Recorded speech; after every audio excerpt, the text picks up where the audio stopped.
You know, the more I play, the further I get on into his story, into the character, I'm really, and usually it comes about with interviews that I get really interested in his makeup and his character. You know, at the beginning, I thought he was acting out of a noble intention, love to save his wife. She had Alzheimer's, and he enlisted the help of his best friend Tim Fanning, and that's when it all went horribly wrong. And then you think about it again, and you know, he was asked by Elizabeth just to stay and be with her, and he says, "No, I'll fix this." So that says a lot about his character. Is it ego? Is it that he just can't let it alone? And then he even after he brings Fanning back to Project Noah, he has the opportunity at any given point to either kill Fanning, as Fanning asked, or to leave Project Noah and to say, you know, this is what you're doing is morally wrong, it's illegal, I'll go to the press. But he keeps on, he stays at Noah, and he keeps on trying to fix it, trying to find that cure. It's like he's being tempted by the devil, saying, just keep coming one step further. So I found that really interesting as a character, that he doesn't really stand up. He keeps on thinks that the end will justify the means. And at the same time, he must be riddled with guilt and remorse, because I'm sure he's intelligent, he plays the what if game. What if I didn't go to Bolivia? What if this, you know, he's the cause of it all? So it's a really fascinating character. I'm really interested to see what they do with him, because in the book, you know, you don't really get that much about him, you know. That's what I was going to ask you, because it's based off of a book. Right. So how different is the book from the series? So they've taken. Yes, it is different. You know, you obviously know that they've made some characters, some male characters, female characters. You know, they've changed. Emmy was a young white girl. They've made Saniyya, but Saniyya is absolutely phenomenal. So she's just, wait till you see 106. It's just, she's brilliant in that. She's brilliant all the way through. But so they've taken some liberties. For example, they've made my wife.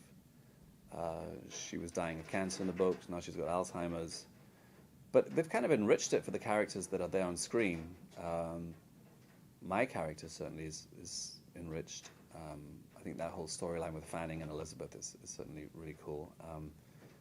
Yeah, I think, and Justin Cronin, I've said this before, Justin Cronin said every time someone reads the book, they make their own movie in their head. So each time somebody, so I think it's really valid. I think they've really, with the flashbacks, they've really enriched the whole show. I was reading about yourself, and most of the time you choose the characters you're gonna do in it, because most of the time it's thrillers. Yeah. No, you know, I don't know how this works. Look, listen, when I got lost, I didn't choose it. I just landed the role of Desmond. That was, you know, very fortuitous. When you join a show, you never know where it's going to end up and the legacy it's going to have. You take a leap of faith. You can make an educated guess, you know, but no, there's a whole bunch of other things that are involved, and that's a really interesting question as well. How do these things come to people? How do people get what they get? You know, so that's kind of a fascinating thing. But yeah, this genre, I love it. I love sci-fi, so maybe I just put it out there that I love the genre of sci-fi and it comes to me. So I hope that works. I speak to the universe. This past Monday's episode, your character was a big part of it with Fanning, and you're working in the whole culmination of what's going to happen is starting to really take shape, especially with your wife in the show. We learned a lot more about her and what's going on. What was it? What have you seen in your character as we've gotten into episode 5? Now we're going into episode 6. What have you seen in development, and how was it playing at that? How was it playing in at that stage? So episode 5 between 5 and 6 is a big shift in the show. A lot of tough choices have to be made by a lot of characters. And you know, it's a really good episode. I just watched it last night, and so to answer your question, there is a shift in my character, and you know, at the end of 105, you saw Elizabeth, and she was infected by the virus, and how Lear deals with that, how Fanning deals with that. It's you know, I don't want to give anything away, but it's just going to get more and more. You're going to learn more, and people are going to change. You know, they're gonna have to take sides. So it's yeah. When you play that character, you have him thinking, you know, maybe it can be true in the time. Like a lot of people, they believe in vampires. A lot of people believe in different things, but because in sci-fi, it's always Yeah. a subject, you know, people want to talk about it, and they don't believe what they really see on TV. And most of the time, they say, well, this is a TV show. Yeah. So, you know, I do believe that there are places like Project Noah. You know, throughout history, we've experimented on each other, and I'm sure it's still happening now. You know, if you go back to, you know, the 1920s, the government experimented on soldiers. They gave them drugs. You know, it happened, and, you know, it's coming out, you know, people say in the 60s it happened, they gave them drugs. So we don't know, and even now you can say that some of these diseases now could have been the results of some experiments that have gone wrong. So that is not, I'm not a conspiracy theorist, but I believe that that's real. With the vampires, who's to say that you know, something, you know, some sort of virus would turn up where it would make people crazy? Maybe not vampires, but would, you know, yearn for, I don't know, blood or. But yes, it's gone to an extreme, sure, certainly with the vampires. But yes, but the core of the idea is not that far-fetched. Now, you talked about the similarities between the book, or the differences between the book and the show as far as the characters. But as far as like the plot or any new revelations, are they going to change it up kind of like The Walking Dead does? They'll throw in a wrench in there? I don't know. You know, we're only on we've only just like a quarter of the first book. Okay. So, you know, I think at the heart they're sticking to the story. I mean, the book is so big, it's so epic that, you know, why would you? There's so many good. It's a great story. It's epic, and I think they're going to be true to that. So. Are you still shooting? No, we finished in December, and we shot in Atlanta. We finished in December, and yeah, I don't know where season 2 will be shot. So, do you see? Can you talk a bit about? I like the dynamic between your character and Dr. Fanning. Mm-hmm. Yeah, Jamie McShane. Yeah, yeah, kind of does like a great job. The better angel and the worst angel, I guess. You know, right. See, debating, arguing, and could you talk a bit about creating that relationship with your fellow actor, Jamie? Yeah, Jamie and I, you know, we're both, I would say, the senior members of the cast. So we spent a lot of time together in Atlanta, hanging out. We have a lot in common. We have children who are, you know, my children are a little bit older, but, you know, so we spent a lot of time having dinners and lunches and hanging out with each other and getting to know each other. So, and we really enjoy working off each other. You know, we'll talk about the scenes, or, you know, we rehearse by ourselves, and yeah, he's been great to work with. He's a terrific actor. You know, when you work with somebody as good as Jamie, you have to raise your game. So, you know, it's just been a treat to work with. So on that note, did Liz tell you, coming into this project, hey, we're gonna also tackle themes of the scientists playing God and the consequences that come with that? I never really had a conversation with Liz. Liz Heldens. I never had a conversation with her or anyone, you know, for that matter, about the role or where it was going. I live in Hawaii. I know other actors have, but no, I got that quite early on. That, you know, you know, playing the sort of messing with the sort of godlike scientists. But yeah, I didn't really have a conversation. Okay. So I was shocked to know you were half Latino. Yes, my mother's Peruvian. ¿Y hablas español? Muy bien. Un poquito. Un poquito? Sí. Parece que lo hablas bien. Ah, gracias. Is it, you know, do you surprise people often, maybe in casting? You know, because we know casting in Hollywood, they tend to stereotype people. Right. Yes. Did you have that issue? Yeah, I think it's because my name is Henry Ian Cusick. My mother's name is Esperanza Chavez. And, you know, when I say to people I'm Peruvian, they go, you don't look it, you know.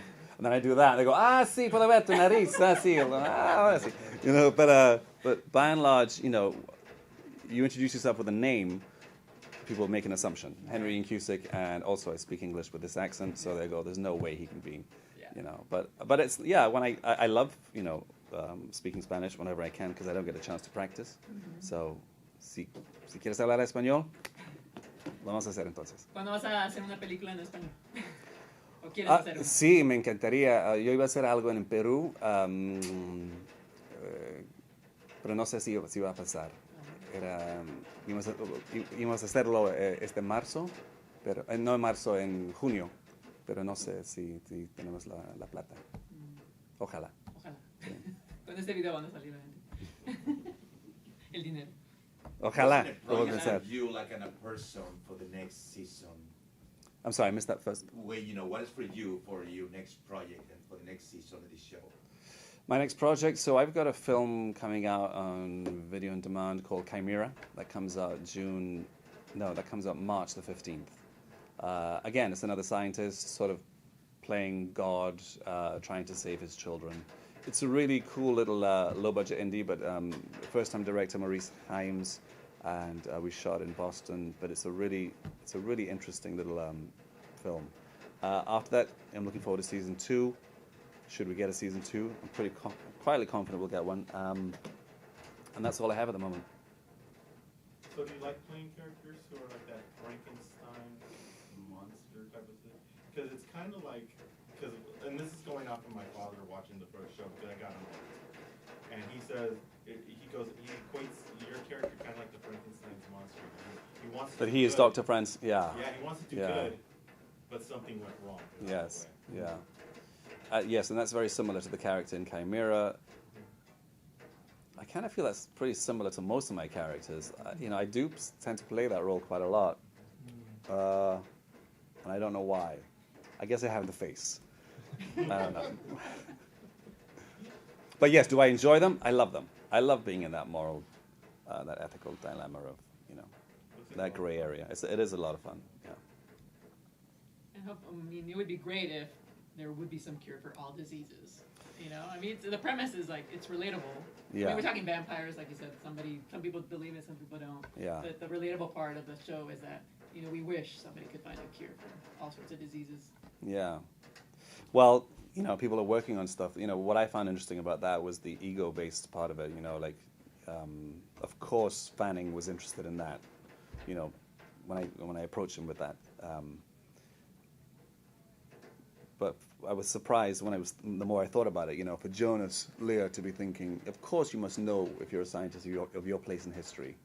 Had you discovered the cure, he would have been set for life, And that's what I mean about his intention was love, but there must have been in the back of his mind, I can cure all diseases. How cool, So he's not that innocent. In fact, there are no innocents except for Amy, I think, in the show. Everyone has, you can argue that everyone has, even Brad, he was doing something but asking no questions.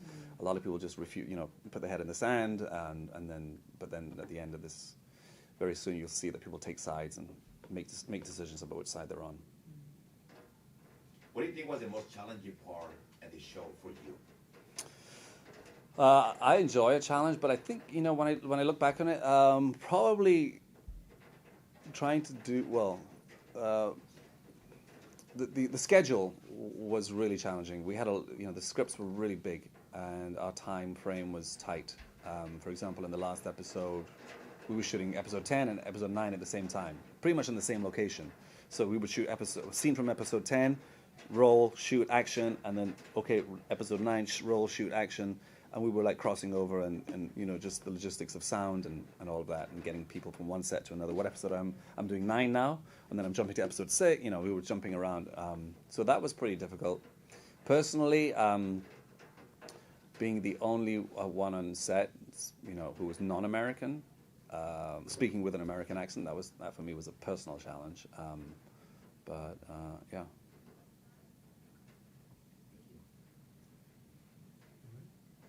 And are you looking ahead to doing maybe different, like directing or writing your own projects? Like Yes, I've directed I've directed a short film and I directed 2 episodes in the 100. Oh, that's right. So I love doing that. Yeah, I'm going to just say it now. I'd love to direct The Passage. I just need to approach the right people and see how that goes. But for sure, I would love to. Yeah, I would love to direct an episode. Well, you got the credit already. You did, the 100. So. I did 2 episodes of the 100. Yeah. Yes. So I have directed, and just got to see if Jason and Liz, we'll see. You were nominated for the Emmys Awards. I was. That was for Lost. Yeah. That was back, I was a guest star, and that was for the first season, my first season, season 2. It was such a blur. I didn't even know really what that was all about. I was at home sweeping. I was back in England and cleaning the kitchen because my wife worked and I was a stay-at-home dad. And then I got the phone call, you've been nominated for an Emmy. And I was like, okay, well, that is, you know, I didn't really know what that was. And nor did any, like my agent in England didn't know what that was. You know, they knew what it was, but they were like, but it was very kind of like, whatever. And then I came out to LA for the ceremony, and yeah, it was big. It was a weird combination, being very nervous and very bored. It was like weird. Is it okay if I ask you that one question? What's that? I'm a huge fan, and this year's the 15th anniversary of Lost. The 15th. Yeah. Yeah. 2004 was the premiere. Could you talk a bit about looking back, how being part of that show, how that means to you, the significance of it? Oh, it gave me my career, for sure. Yeah. Here in America, anyway. It changed my life. You know, I moved out to Hawaii. I still live in Hawaii.